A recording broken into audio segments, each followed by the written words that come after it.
మూడవ అధ్యాయము కర్మయోగము 14వ శ్లోకము.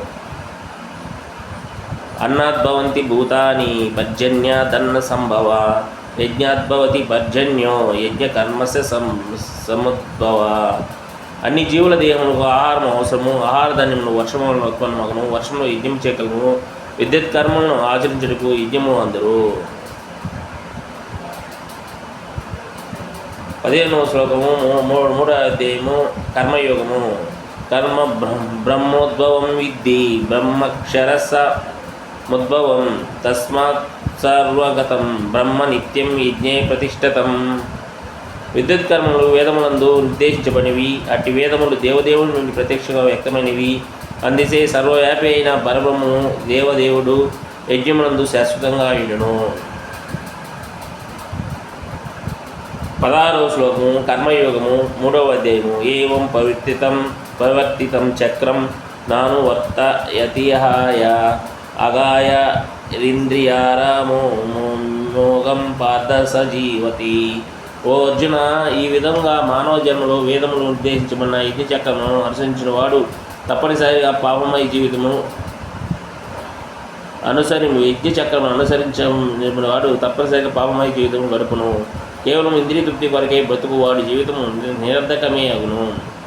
యస్వాత్మి రతి దేవస్య ఆత్మతృప్తశ్చయమానవ ఆత్మన్యేవాచ సంతుష్ట తస్య కార్యం న విద్యతే. 17వ శ్లోకము. కర్మయోగము. 3వ అధ్యాయము. ఆత్మలో రమించువాడు మానవ జన్మలో ఆత్మ సాక్షాత్కారం కొరకు యత్నించువాడు ఆత్మస్థితుడై పూర్తి సంతృష్టి గలవాడికి ఎట్టి బాధ్యతను లేదు. 18వ శ్లోకము. 3వ అధ్యాయము కర్మయోగము.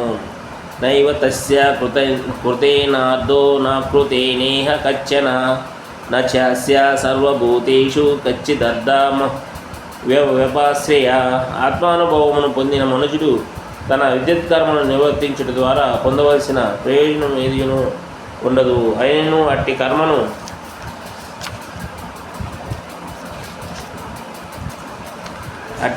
నిర్వర్తించకపోవడం కారణము కానీ ఇతర జీవులపై ఆధారపడవలసిన అవసరము కానీ అతనికి ఉండదు. 19వ శ్లోకము. 3వ అధ్యాయము కర్మయోగము. తస్మాత్ దసక్త సతతం కార్యం కర్మ సమాచార ఆసక్తో ఆచరన్ కర్మ పరమాప్నోతి పురుష. కనుక ప్రతి ఒక్కరూ కర్మఫలం యందు ఆసక్తి కొరక తన విధి అని భావించట కర్మ చేయవలను. ఏలైనగా అసంగత్వంతో కర్మ అనుసరించడం ద్వారా మనుషుడు భగవంతుని పొందగలడు. కర్మైనైవ హి సంసిద్ధి మాసిత జనకాదాయ లోక సంగ్రహమే వ్యాపి సంపస్య నర్వసి.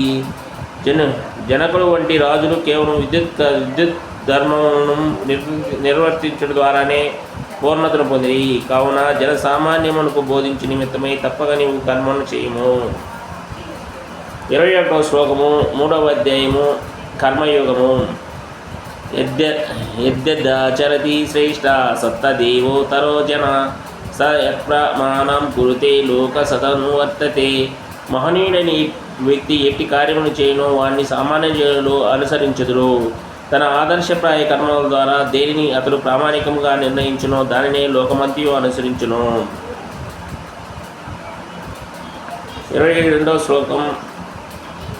3వ అధ్యాయము కర్మయోగము. నమే పాదస్తి కర్తవ్యం త్రిషు లోకేషు కించన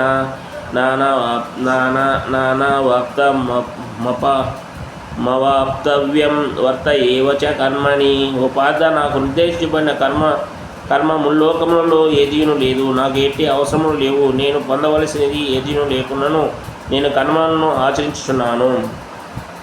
ఎది యహం నవర్తేయం జాతు కర్మాన్యతండ్రియేతః మమ వర్మాతు వర్తంతే మనుష్య పార్థ సర్వస్య. ఓ పార్థ, ఒకవేళ నేను కర్మలను శ్రద్ధగా నిర్వహింపనిచో మనుషులు తప్పక నా మార్గమునే అనుసరించుదురు. 23వ శ్లోకము. కర్మయోగము.